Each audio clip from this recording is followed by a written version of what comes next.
southern border with the end of Title 42. Tens of thousands of migrants now getting the green light to cross into the U.S. An invasion? An understatement, and it's already started. You won't believe the hundreds of Chinese. And who in the heck would give them all free cell phones?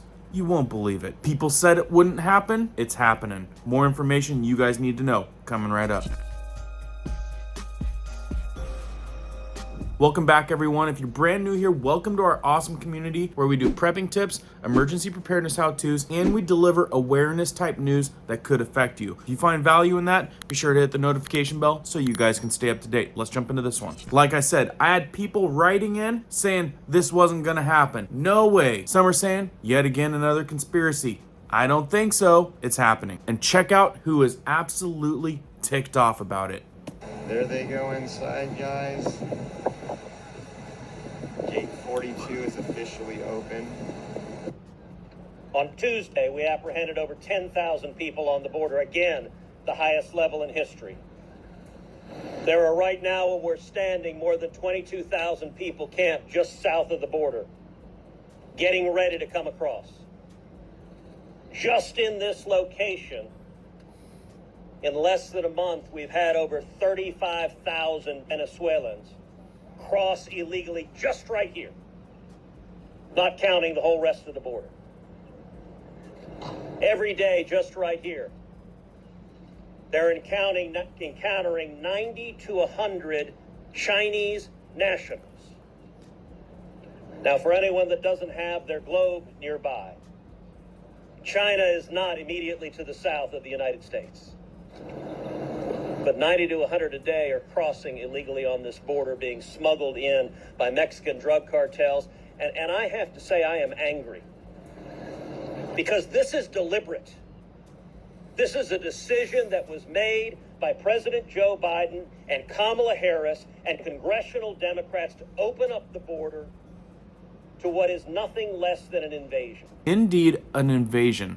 Look at this. Thousands and thousands. Like I said, we have people writing in. Publications of over 7 million already that have crossed. Other publications showing that there's 7,000 waiting and more are joining daily. When the word gets out, how many do you think are gonna join this movement around the world?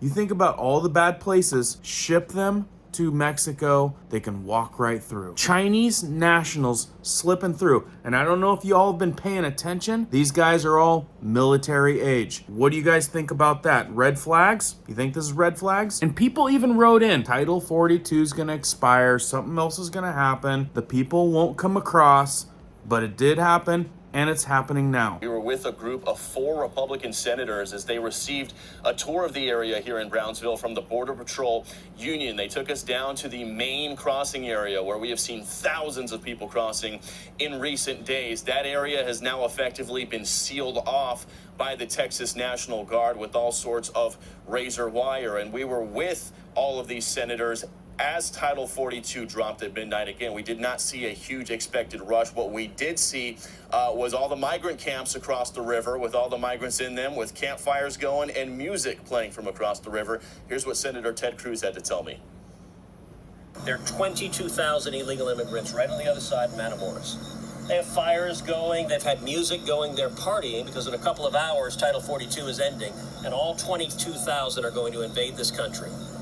And Joe Biden and Kamala Harris will be the last mile of the human trafficking network and take them to every city in America. And I told you in that video that that is exactly what would happen. All these folks would come across. It'd be an organized type thing, almost like we're expecting it to happen. And these people will get bused to a city or town near you. Now, again, that huge predicted rush has not yet materialized, but that doesn't mean it's not going to happen at some point. There are still migrants, thousands of them in Mexico, who have been gathering there. This is what we saw last night. We sent a photographer over to Matamoros. Migrants looked like they wanted to cross, but this is what they saw across the river. Texas National Guard, barbed wire. They're on a megaphone telling them not to cross. We saw one guy get in the water and make an attempt, but it was essentially a standoff all night. You see one guy finally makes it over. But Texas has taken a new posture. They are blocking people, and they are not letting people in. And the migrants were chanting. And again, we just did not see a large rush last night.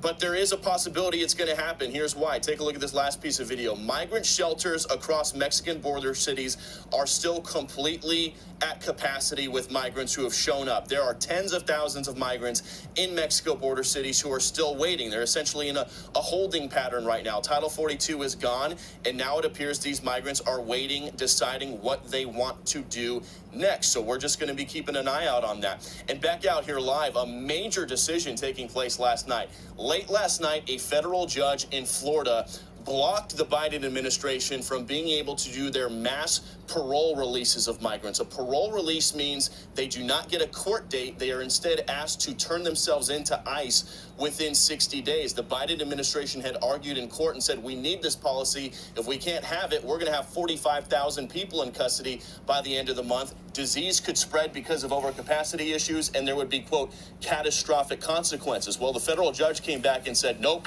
you can't do it. This is largely a problem of your own making. We'll send it back to you. Bill, can we ask you, yesterday, Secretary Mayorkas said something that he has said repeatedly, but it took on, I think, additional significance as he said it yesterday. Listen here. I want to be very clear. Our borders are not open. And real interesting what Homeland Security has to say. But on the flip side, the reality I'll show you here in a minute just doesn't make sense. It's like, I'm going to tell you one thing, but something else is going to happen. And the sad thing is most people out there that can't think for themselves have got used to that pattern. Well, even though I see it happening like this, they told me it's not happening, so it's not happening. It's come to that point. I want to be very clear. Our borders are not open. People who cross our border unlawfully and without a legal basis to remain will be promptly processed and removed. Except for when they make it legal, right? Well, look, what they tell the migrants is if you get here, you have a very good chance of being released. And when Secretary Mayorkas says that if you cross illegally, you will be processed and quickly removed, you have to put an asterisk next to that. That is the case for some people, but right now, a majority of people are released into the country. What happens is, because there's overcapacity and because of diplomatic relations with different countries, once people get here, they're typically released with an NTA, a future court date, and because of how backlogged everything is, that court date can be years down the road, and the cartels are able to advertise off of that. The migrants know that. They told us that in interviews, that if they can just get here, they believe they are going to be released. And if you just walk to downtown Brownsville right now, you'll go to the bus station and you will see Venezuelan men with their NTAs and their DHS packets and their government cell phones all over the place, waiting to get on a bus to go elsewhere around the country. Mass releases are taking place, and it is part of the Biden administration. Isn't that something? They're gonna get released all over the place, and I've got some video and some pictures of them already coming through gate 42. We're gonna house them, we're gonna feed them, we're probably gonna stick them in some really expensive hotels and shut down the hotel, and we're gonna give them government cell phones. Like I said, likely going to come to a city near you. Here in this article on the New York Times, you can see everyone lined up coming through the gate. This was just put out hours ago. What are they doing? Getting loaded into buses. Tons of people getting ready to just flood in. We don't know who these people are. As you notice, a lot of them look like the stereotypical migrant. But in other photos, there's tons of folks that look like they're fighting age. Definitely the wrong color, the wrong race to be an expected migrant from Mexico.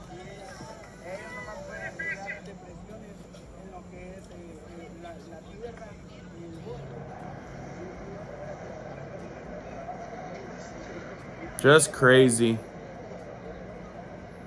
Million folks about ready to cross over. After some are reporting 7 million have already got across. Now I wanted to get this out to you because I told you a couple days ago this was going to happen. It's happening. Here in just a second, I'm going to tell you what you guys might want to be doing in preparations and emergency preparedness, especially with this type of SHTF news. Now, I'll say this again. I have no problem with migrants coming into the country legally how all the other ones have come in legally. What's going on here is an entirely different story. and a lot of theories out there on what's actually going on here. Possible takeover, possible major invasion, infiltration. A lot of people theorizing something much bigger going on here. Now, if I were you with this type of SHTF news, prepping news, with this type of awareness and emergency preparedness in mind, I would think about being prepared. These folks are going to be looking for jobs. Is there going to be enough jobs for them? Because they're going to need to eat, house themselves. They've already got probably a free government cell phone, but not everyone's going to fit in all these housing facilities. So people are going to be desperate. And with reports of them busting them all over the place, scattering them out everywhere throughout the United States, the chances of them being near you and in a predicament where they need to survive, eat, keep their family fed. A lot of people do crazy things in a crisis moment like that, a survival moment like that, because at that point, you put your family first. And in this case, their families are all coming with them in a lot of cases. So like I said, I don't know what's going to come of all this, but preparations and being protected is probably number one on my list. In that last video, I told you the police can't do anything about them. If they come camp out in your yard, they're going to try to take over your house. The police can't touch them. Otherwise, they get charged for kidnapping. It's an ugly, vicious circle on this one, and it's not looking pretty. Anyway, guys, share this out. Not everyone knows this. Hit the like button if you found it informative, and let me know down in the comments what you think is going to come of this, because a lot's going to happen very soon. As I said, I was going to update you guys on this situation. There you go. Keep prepping, keep learning, keep doing. We'll see you guys on the next one.